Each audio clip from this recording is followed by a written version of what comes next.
I don't know whether I should start about CSR, but I'll start about how this business enterprise Tata started the whole process of working within the country.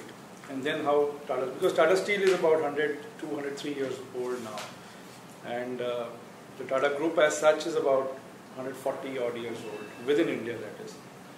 And I think if I have to start, I'll start with a quote of our founder, Jamshedji Tata. He said that the basic purpose of a business enterprise in a free economy, you have another stakeholder by the name community.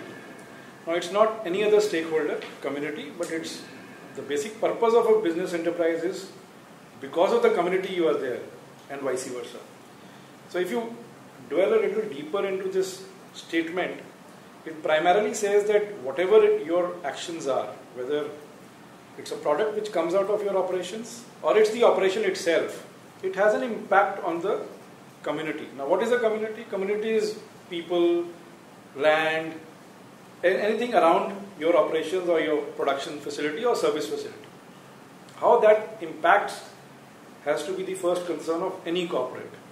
And I think that's the basic founding value of the Tata Group, and that's how the whole companies whichever have been founded in the last 100 years have started with.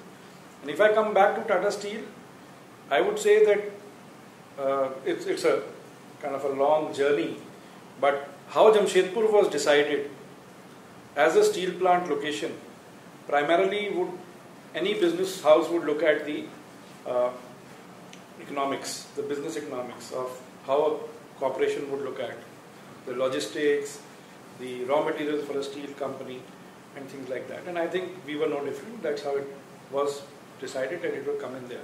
But what I want to bring forth is that Jamshedpur was a forest. It was known as the Sakchi forest. And they were tribals who were the inhabitants of that area. And I think people during that time faced a lot more problems compared to what we face today in land acquisition, in getting the newer thoughts coming into the picture. And the first thought with the founder, but by the way, the founder never lived to see the steel plant. It was his son Doordarshan Tata who actually completed the project and was the first chairman of Tata Steel. And one of the letters which he had written to his son said that you are not going to build a steel plant or a steel company. You are building a city. You are building a town.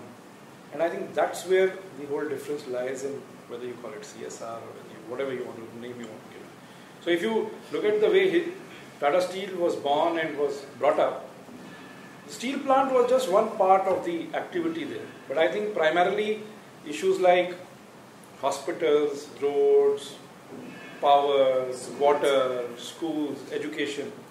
I think that's one of the letters says actually that you must plant trees which are fast growing.